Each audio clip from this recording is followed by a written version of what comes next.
Ça me paraît évident, mais arrangez-vous, monsieur, pour que cette partie-là soit près de la mer. Si je ne me plais pas dans ce pays, je pourrai toujours embarquer les Noirs qui seront mes sujets et en faire ce que j'ai dit. Donc, pour le moment, ne vous inquiétez pas de la visite de Madame Dulcinée. Allez tuer le géant et qu'on n'en parle plus. Pardieu, je sens que ça va nous rapporter beaucoup d'honneur et de profit. Tu es dans le vrai, Sancho, et je suivrai ton conseil d'accompagner la princesse avant de me présenter à Dulcinée. Mais garde-toi bien d'en rien dire à personne, pas même à nos compagnons, puisque Dulcinée est si réservée qu'elle ne veut pas que l'on connaisse ses pensées.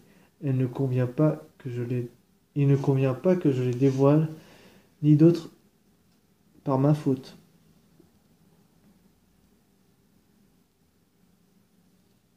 Si vous tenez vraiment à garder le secret, comment se fait-il, monsieur, que vous envoyez se présenter à Madame Dulcinée tous ceux que vous avez vaincus par la force de votre bras, ce qui revient à signer de votre nom que vous êtes son amoureux?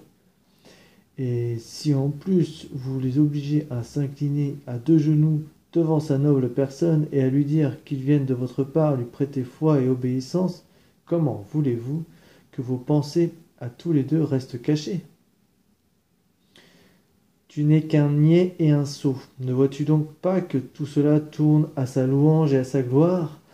Apprends que dans nos usages chevaleresques, c'est un grand honneur pour une dame d'avoir plusieurs chevaliers errants qui n'ont d'autre pensée que de la servir, simplement parce que c'est elle, et qui n'attendent d'autre récompense de leur sincère et honnête désir que d'être agréées par leur dame. D'après ce qu'on nous dit dans les prêches, c'est exactement comme ça qu'il faut aimer notre Seigneur. Pour lui-même, sans y être poussé par le désir de gloire ni la peur du châtiment, encore que moi, je préférais l'aimer et le servir en rapport avec ce qu'il peut faire. Diable d'homme, pour un paysan, tu dis parfois de ces choses, on croirait que tu as étudié.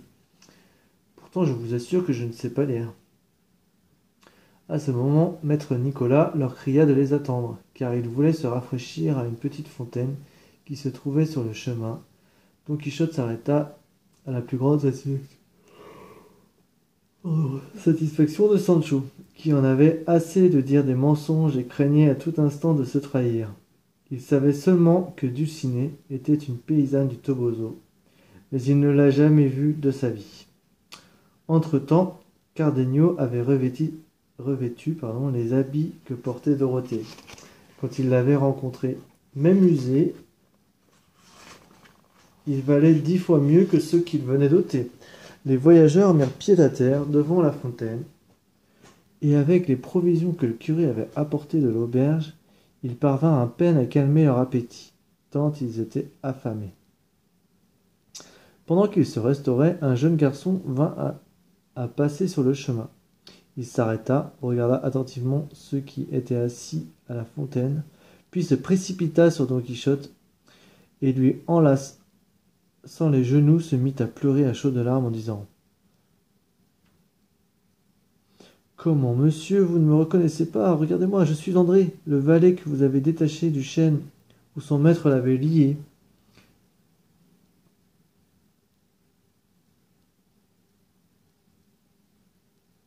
Don Quichotte le reconnut, et le prenant par la main, il se retourna vers ses compagnons.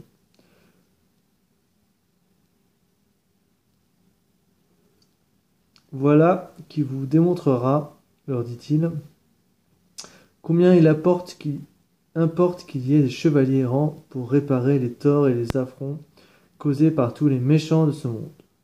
L'autre jour, je traversais un bois lorsque j'entendis des cris et des gémissements. On aurait dit une personne maltraitée qui appelait à l'aide. N'écoutant que mon devoir, je courus vers l'endroit d'où me semblaient venir ces plaintes, et je trouvai attaché à un chêne ce jeune homme qui est devant vous, ce qui pourra témoigner que je ne mens pas.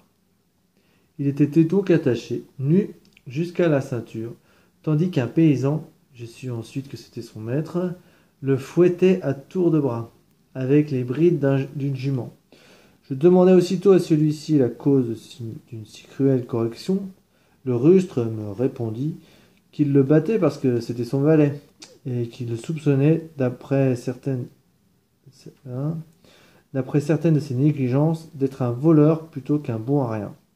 Le, le garçon protesta. Ne le croyez pas, monsieur, il me fouettait parce que je lui réclame mes gages. Le maître répliqua par de longs discours et quelques excuses. Ne le croyez pas, monsieur. Pourquoi ça fait comme ça? Le garçon protesta. Ne le croyez pas, monsieur, il me fouette. Ah non, il continue en fait. Parce que je lui réclame mes gages. Le maître répliqua par de longs discours et quelques excuses que je lui fis l'honneur d'écouter, mais que je n'admis point. Bref, j'ordonnai à cet homme de détacher son valet et lui fis jurer qu'il l'emmènerait avec lui et qu'il le paierait en bon argent et de bon gré. Tout cela n'est-il pas vrai, petit?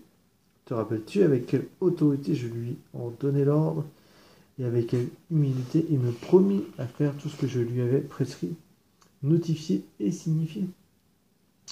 Allons, réponds sans te troubler et raconte à ces messieurs ce qui s'est passé, afin qu'ils jugent si je n'ai pas raison quand je dis que la présence des chevaliers errants sur les chemins est grandement nécessaire.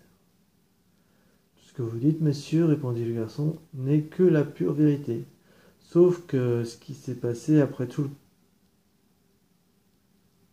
sauf ce qui s'est passé est tout le contraire de ce que vous imaginez. Comment tout le contraire? S'écria Don Quichotte. Tu prétends que le Russe ne t'a pas payé? Non seulement il ne m'a pas payé, dès que vous avez disparu et que je suis resté seul avec lui, il m'a attaché à nouveau aux chaînes et il m'a flanqué une telle volée que j'étais plus écorché qu'un Saint-Barthélemy. Et à chaque coup qu'il me donnait, il faisait une vilaine plaisanterie, où il vous tournait en ridicule. J'en aurais ri moi-même si je n'avais pas eu si mal. Bref, mais il m'a mis dans un tel état que je suis resté tout ce temps à l'hôpital pour me soigner des mauvais traitements de ce méchant homme. Et tout ça, c'est de votre faute. Si vous aviez passé votre chemin, au lieu de venir vous mêler de nos affaires, quand personne ne vous le demandait, mon maître se serait contenté de me donner 10 sous 20 coups, et ensuite il m'aurait détaché et payé ce qu'il me devait. Mais comme vous l'avez insulté sans raison, en le traitant de tous les noms, il s'est mis en colère, et il n'a pas pu se venger sur vous. Et dès que nous avons été seuls, c'est sur moi qu'il s'est retombé. Si fort que j'ai bien peur de ne plus jamais être un homme. Non, dit Don Quichotte. Ton mal vient de ce que je suis parti avant de m'assurer qu'il allait te payer ton dû. Je devrais savoir par exemple qu'un rustre ne tient pas sa parole s'il n'a pas de bonne raison de le faire. Mais rappelle-toi, André, j'ai juré, s'il ne te payait pas, de partir à sa recherche et de le retrouver. Dût-il se cacher dans le ventre d'une baleine? C'est vrai, reconnaît André, mais ça n'a servi à rien. C'est ce que nous allons voir. Et en disant ces mots, Don Quichotte se leva et ordonna Sancho de sceller Rocinante, qu'on avait laissé paître pendant qu'il se restaurait. Dorothée lui demanda ce qu'il pensait faire. Il répondit qu'il voulait à tout prix retrouver ce rustre pour le punir d'avoir si mal agi et l'obliger à payer André jusqu'au dernier sou, en dépit et à la barbe de tous les rustres du monde. Elle lui objecta alors qu'il n'avait pas le droit, en vertu de sa promesse, de s'engager sans aucune entreprise avant qu'il eût amené la sienne à bon fin, qu'il le savait mieux que quiconque, et que par conséquent il devait modérer sa colère jusqu'à son retour de Guinée.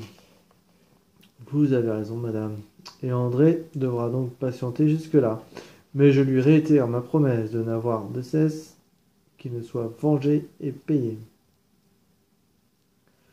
Moi, je ne crois pas à tous ces serments, rétorqua André, et j'aimerais mieux pour l'heure avoir les moyens de me rendre à Séville que d'écouter vos promesses de vengeance.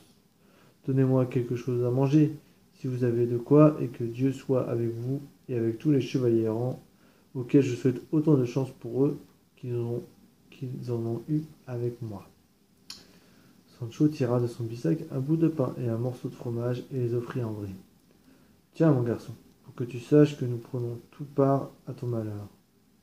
Vous, et quelle part, s'il vous plaît?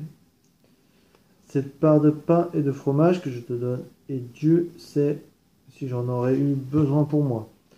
Sache, mon petit, que nous, écuyers des chevaliers errants, avons à supporter la faim et l'adversité, sans compter d'autres choses qu'on sent bien mieux, qu'on ne peut les dire.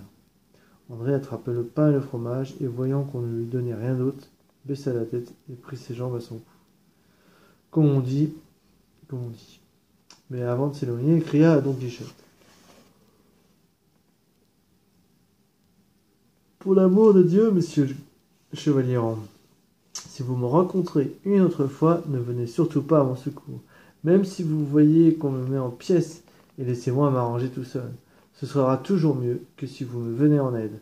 Dieu vous maudisse, vous et tous les chevaliers errants de la terre. Don Quichotte se levait déjà pour châtier l'insolent, mais celui-ci partit comme une flèche, si bien que personne n'eut l'idée de le suivre.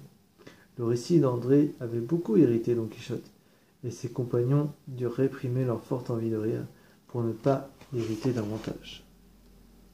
Fin du chapitre 31.